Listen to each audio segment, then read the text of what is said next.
Cerita dibuka dengan seorang pembunuh bayaran yang baru saja telah berhasil menyelesaikan misinya. Saat ingin kembali, tiba-tiba muncul banyak orang yang ingin membunuh dia. Ternyata mereka diutus oleh orang yang memberi si pembunuh bayaran misi. Kenapa bisa begitu? Itu karena diketahui orang yang ingin Xiao mati adalah anak dari mantan bosnya. Organisasi tempat Xiao bekerja dilanjutkan oleh Xiana karena mantan bosnya Xiao telah mati akibat suatu penyakit. Ternyata ini juga merupakan pekerjaan terakhir Xiao, di mana sebelumnya memang sudah ada perjanjian antara dia dengan mantan bosnya. Anaknya si mantan bos malah mengkhianati perjanjian tersebut dengan ingin membunuh Xiao. Alasannya dia tidak ingin ada pengganggu yang bisa merusak organisasi yang akan dia pimpin. Ternyata bukan hanya Xiao saja yang disingkirkan, melainkan semua mantan anak buah dari ayahnya.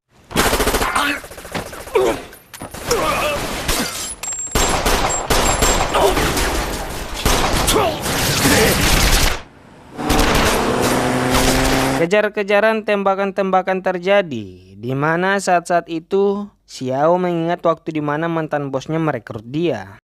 Pada waktu itu, dia bersama adiknya yang masih kecil kedinginan karena tak memiliki rumah. Mantan bosnya kemudian menghampiri dan memberi Xiao pilihan bunuh adiknya atau bunuh diri. Situasi Xiao pada saat itu ternyata dia sedang dijual. Makanya si mantan bos memberi pilihan karena dia hanya ingin membeli satu orang. Pilihan Xiao pada saat itu dia justru ingin menembaki si mantan bos, membuat si mantan bos kagum dan langsung merekrutnya saat itu juga. Xiao diberi kesempatan jika dia bersedia bekerja dengan si mantan bos, maka nyawa adiknya akan diselamatkan. Dia akan menafkahi mereka sampai adiknya berumur 20 tahun. Informasi penting, katanya anak di sekitar sini jarang ada yang masih hidup di atas umur 20 tahun. Entah mungkin ada penyakit bawahan atau sebagainya. Nantinya Xiao akan dipisahkan dengan adiknya. Adiknya hidup normal sedangkan Xiao ikut bekerja sama dia. Xiao akan dibuat menjadi pembunuh bayaran. Xiao dilarang berkomunikasi dengan adiknya sampai adiknya berumur 20 tahun karena pekerjaan Xiao berbahaya. Tapi Xiao akan diperbolehkan mendengar pesan suara adiknya saja yang setiap tahunnya akan dikirim oleh mantan bosnya. Nanti pas adiknya berumur 20 tahun barulah mereka akan dipertemukan dan Xiao juga diperbolehkan untuk keluar dari pekerjaan, yang berarti dia dibebaskan. Tahun demi tahun Xiao lewati dengan menjadi pembunuh bayaran. Meskipun berat tapi dia bertahan demi adiknya. Pesan adiknya selalu dia dengarkan, di mana salah satu pesannya adiknya memberitahu jika ada anak tetangga yang mirip dengan Xiao. Dia memiliki tai lalat sama seperti Xiao.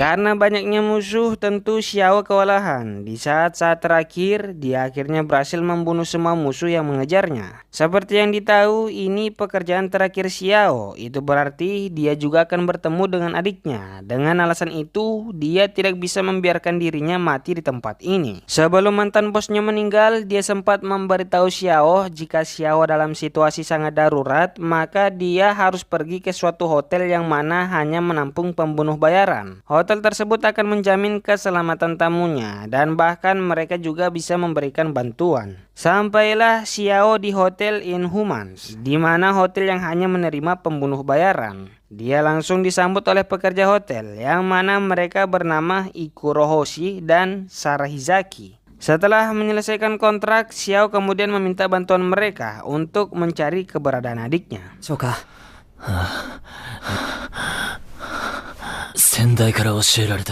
Cara kerja Hotel Inhumans ternyata sebelum tamunya datang mereka sudah mengetahui tentang mereka. Itu adalah tugasnya Ikoro. Ikoro sudah mengetahui banyak hal tentang Xiao. Ikoro kemudian memberikan pertanyaan, apa yang akan dilakukan Xiao jika ternyata adiknya sudah mati? Mendengar itu, Xiao hanya terdiam.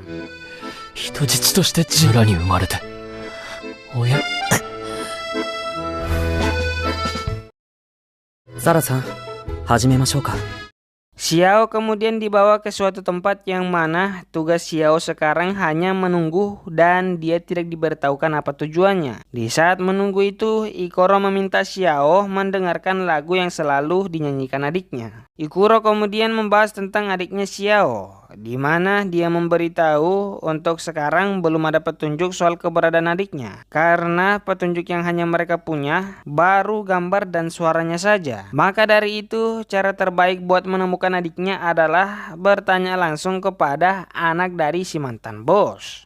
Anak mantan bosnya kemudian datang, dan hal ini ternyata sudah direncanakan oleh Ikuro. Ikuro sengaja membocorkan keberadaan Xiao agar mereka datang. Mereka datang tanpa pikir panjang, menandakan jika mereka masih pemula dalam menjalankan suatu organisasi. Karena mereka tidak memikirkan jika apakah itu adalah jebakan. Karena marah, mereka kemudian ingin menembaki Ikuro. Ikuro ternyata tidak ahli soal berkelahi, dia hanya ahli soal mencari informasi dan strategi. Yang ahli berkelahi itu adalah Sarah. Sarah kemudian menghantam mereka semua.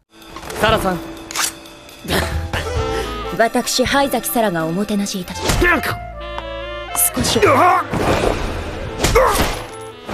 コンシェルジュ世紀のフランスお城に門番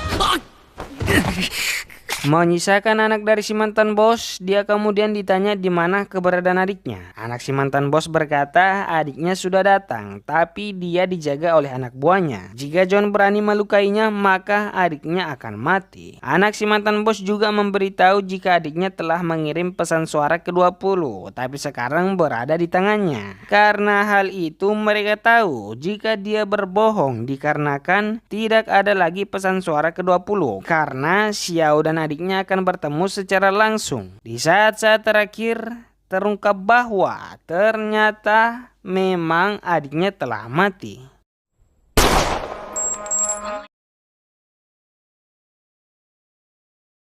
Xiao kemudian pergi ke tempat pemakaman adiknya dengan lokasi yang telah diberikan oleh Ikuro. Sesampainya di sana, dia mendengar nyanyian yang mana adiknya sering nyanyikan. Ternyata itu adalah anak tetangga yang adiknya pernah ceritakan, di mana dia berada di makam adiknya. Sebuah fakta mengejutkan bahwa ternyata anak itu bukan anak tetangga, itu adalah anak dari adiknya sendiri. Yang ternyata adiknya diam-diam telah menikah dan kini telah memiliki anak. Xiao yang mengetahui itu terkejut sekaligus terharu.